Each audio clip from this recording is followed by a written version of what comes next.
Olá, meu amigo e minha amiga, estamos de volta com o nosso Portal do José, nesse final de sabadão, que normalmente é um dia em que a maior parte das pessoas ou está descansando ou está fazendo alguma atividade do seu lazer, do seu interesse. No entanto, tem uma parcela muito importante que está trabalhando. Agora, o que não é muito comum é nós assistirmos altos servidores da República estarem trabalhando num sábado como esse, sobretudo nessa época do ano. Mas esse é o caso do ministro Alexandre de Moraes, que deu hoje, nesse sábado, um despacho aterrador para uma figura, mas que se reflete em toda essa gente do bolsonarismo, desse mundo cão. E, para piorar a situação dessas criaturas, o ministro Flávio Dino parece que está acompanhando também essa toada, porque ele deu um despacho ontem à noite que mexeu com as estruturas de outra Orcrim também, com muitos bolsonaristas, mas essa dentro do Congresso Nacional. Vou conversar com vocês sobre esses últimos acontecimentos e mostrar também uma hipocrisia, uma sem-vergonhice dos veículos de comunicação sobre algo que está acontecendo no mundo da direita, mas que eles estão tentando esconder, né? Antes de entrar aqui nos assuntos, quero convidar você que está chegando agora ao nosso portal e ainda não é inscrito, para que, em primeiro lugar, você se inscreva conosco e também conheça os nossos outros vídeos. Se você gostar, compartilhe, recomende, nunca se esqueça de dar o seu precioso joinha, o seu comentário e, se puder, venha também para o nosso clube de membros, você que é muito bem-vindo e muito bem-vinda. E olha, muito obrigado a todos vocês que estão se inscrevendo também no nosso Portal do José, o nosso canal de cortes e de notícias, tá legal? Muito obrigado e vamos seguir em frente. Bom, começando com o despacho do ministro Alexandre de Moraes, que mostra que ele não está para brincadeira, né? E para alegria de todos nós do mundo civilizado, do mundo progressista, o ministro Flávio Dino está mostrando também que não está vindo para brincadeira, ele não está recuando em absolutamente nada quando são pautas ali que são colocadas pelas Orcrins que estão dentro do Congresso Nacional, pela grande Orcrim. Notícia de hoje, à tarde. Moraes nega a soltura de Daniel Silveira e diz que ordens que ex-deputado desrespeitou eram extremamente claras. Gente, o despacho aqui do ministro Alexandre de Moraes, ele dá uma sapatada nos advogados do Daniel Silveira, né? Já dando a senha aqui, como é que ele lida com essas coisas de uma forma muito direta, muito objetiva, né? Muito clara. Disse ele no despacho de hoje, somente a absoluta má-fé ou lamentável desconhecimento da legislação processual penal podem justificar as alegações da defesa. Moral da história. O ministro Alexandre de Moraes está afirmando aí de uma forma muito polida que os advogados do Daniel Silveira ou agem de má fé, ou seja, têm um comportamento antiético, imoral ou bandido, ou são pessoas que desconhecem completamente a legislação processual penal, são ignorantes. Do mesmo modo, a situação aí não foi nada agradável para os nobres colegas, né? Ele disse aqui no despacho dele, olha, isso aqui, essa mesma restrição judicial, proibição de ausentar-se da comarca e obrigação de recolher-se à residência no período noturno das 22 às 6 horas da manhã, bem como nos sábados, domingos e feriados, recentemente foi determinada em mais de 1.100 casos relacionados aos crimes do 8 de janeiro, tendo sido todas observadas integralmente sem qualquer confusão de entendimento. Enfim, a turma que estava na papuda, na colmeia, olha, se submeteu, colocou tornozeleira eletrônica como uma forma de se submeter, de mostrar que está a fim de se ressocializar. O Daniel Silveira já foi condenado, ele estava na cadeia, então ele teve uma progressão, que é um direito que é dado ao preso, se ele tem bom comportamento, se ele obedece uma série de regras, mas ele tem o DNA na medula, o DNA delinquente do bolsonarismo, ele não consegue ficar sem cometer alguma ilicitude, é mais forte do que ele. Então, para essas criaturas, não tem jeito. O ministro Alexandre de Moraes não tá coração coraçãozinho mole, como essa extrema-direita quis fazer, que o ministro era muito cruel, muito malvadão. Ele, no melhor sentido, ele é assim, porque ele não transige, ele é malvado, vamos dizer assim, né? Ele coloca a situação rígida, como tem que ser para esses criminosos. Isso sinaliza para toda essa gente o que virá pelo caminho, né, quando ele for relator ali de alguns processos que acarretarão algumas sentenças nada agradáveis. Bom, o ministro Flávio Dino também está indo na toada também, né? Ele mandou um ofício ontem para o Congresso Nacional, para a Câmara. Olha, expliquem aí como é que vocês estão querendo, em português, claro, gente. Expliquem aí como é que vocês querem roubar dinheiro público sem que ninguém perceba e dizerem que isso é legal. Expliquem aí. fez 4 perguntas. Obviamente que o ladrão não vai confessar que está querendo roubar você na cara dura, ele vai dar um somebody love ali. Então, os advogados lá, o corpo jurídico lá da Câmara, atendendo o Arthur Lira, mandou um ofício para o Flávio Dino no maior migué, né? Obviamente que isso bateu na trave, isso foi para lá e voltou. E aí, o que a gente tem aqui? Ó? A notícia de hoje é essa aqui, ó. Dino exige da Câmara respostas adicionais e acirra a crise das emendas. Na verdade é o seguinte, o jornal está até atrasado, porque a Câmara simplesmente perdeu o prazo de 8 horas da noite ontem e não respondeu o ministro Flávio Dino. Então, o ministro Flávio Dino não recuou nessa história. Agora, o engraçado é o seguinte, é que muitas pessoas, sobretudo as do campo da direita e da extrema-direita, alguns veículos de comunicação, estão colocando o ministro Flávio Dino como uma espécie de aliado do governo Lula, porque está evitando que se cometa crimes com dinheiro público. Então as matérias vêm assim, ó, como está hoje aqui na Folha de São Paulo. Câmara cobra Supremo por emendas, vê a reação de Dino e responsabiliza governo Lula. Olha, o que o governo Lula tem a ver com isso? O governo Lula queria pagar essas emendas, tinha feito acordo com essa gente toda, tipo, olha, vocês são sequestradores, tudo bem, a gente vai pagar uma parte do resgate aqui só para não ferrar com refém, né? Mais ou menos isso. Só que o ministro Flávio Dino, ele está pouco se lixando se o governo está fazendo acordo, se não está fazendo, enfim. Ele está simplesmente cumprindo aquilo que está na lei. E quando ele faz isso, ele ajuda a República, ele ajuda de uma forma indireta o governo Lula. Então, por isso, muitas pessoas acham que ele está aí com algum tipo de predileção. Ele está simplesmente fazendo o que é o certo, e o que é certo aí, por acaso, ajuda um governo republicano, né?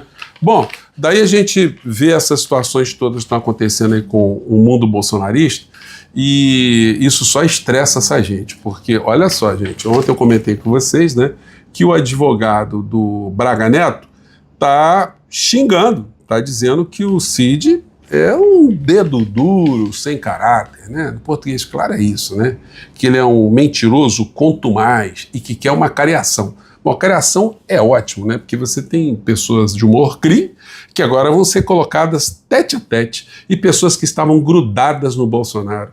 Como é que o Bolsonaro teria condição de sair de uma situação como essa, gente? Não há possibilidade.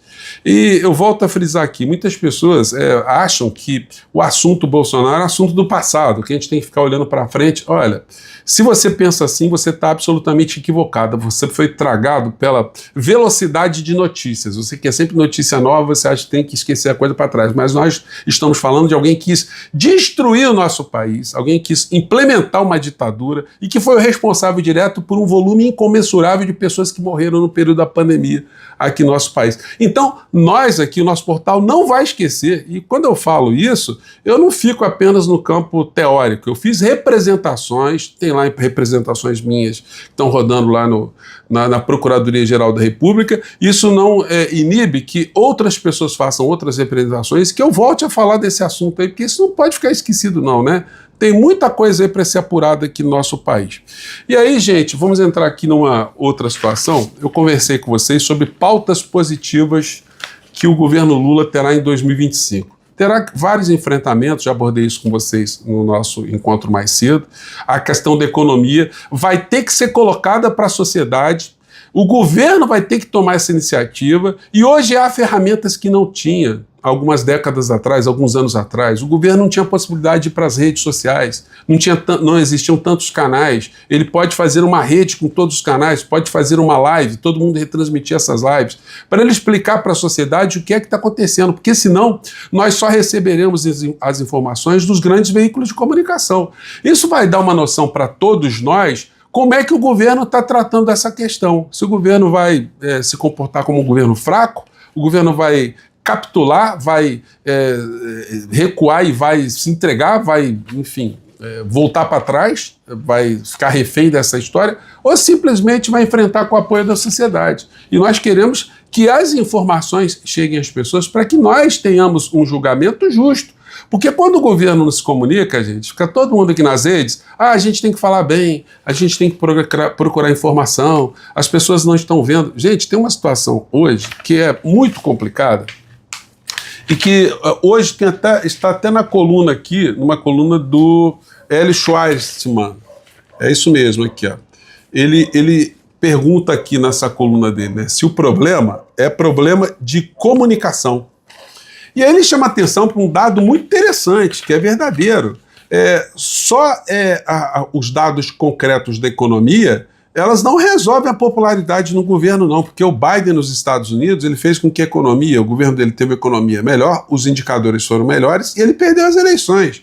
E no Brasil, o Hélio Schwartzman, ele nos lembra que, do ponto de vista dos indicadores econômicos, o governo Lula está muito melhor do que outros governos anteriores. E se comparar com o Bolsonaro, então, está muito melhor. Só que essas verdades que estão acontecendo no plano da economia não estão chegando até a sociedade, porque os indicadores mostram que a popularidade do presidente Lula é a mesma de 2 anos atrás. Se houve ganhos, o desemprego está diminuindo, os indicadores são muito positivos, era para estar uma popularidade maior. No entanto, sem comunicação, milagres não acontecerão. Então, gente, vai ser uma situação super estratégica. Eu falei com vocês mais cedo sobre uma pauta que o governo deve encarar, deve arrastar a sociedade, deve mobilizar pessoas, que é essa do fim da jornada 6x1. Isso está hoje com o maior destaque também aqui no caderno de mercado da Folha de São Paulo, né, que fala sobre isso. 64% dos brasileiros defendem fim da jornada 6x1 de trabalho. Então são situações aí que serão muito desafiadoras e nós ficaremos aqui cobrando para que tenha essa maior energia ou sinergia trocada entre o governo, as alas mais progressistas, nós aqui e a sociedade, porque é assim que a gente enfrenta as nossas mazelas, as nossas iniquidades, né?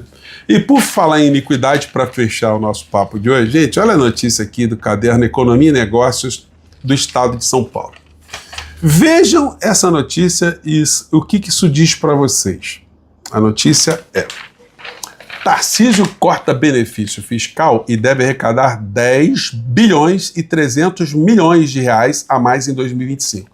Sabe o que é isso aqui? Ele está aumentando o percentual do ICMS de São Paulo de 25% sobre o que está sendo cobrado hoje, que vai aumentar o ICMS em São Paulo. Está se pagando 3 e pouquinho, vai pagar 4% de ICMS.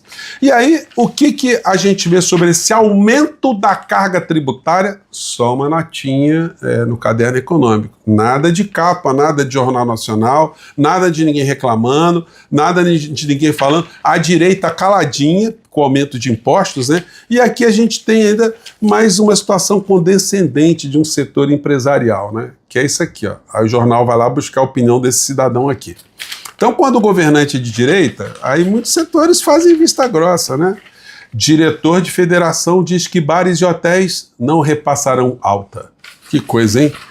A Federação de Hotéis, Restaurantes e Bares do Estado de São Paulo afirma que o aumento da alíquota de 3,2% para 4% a partir de janeiro não deverá ser repassada para o preço da alimentação fora de casa.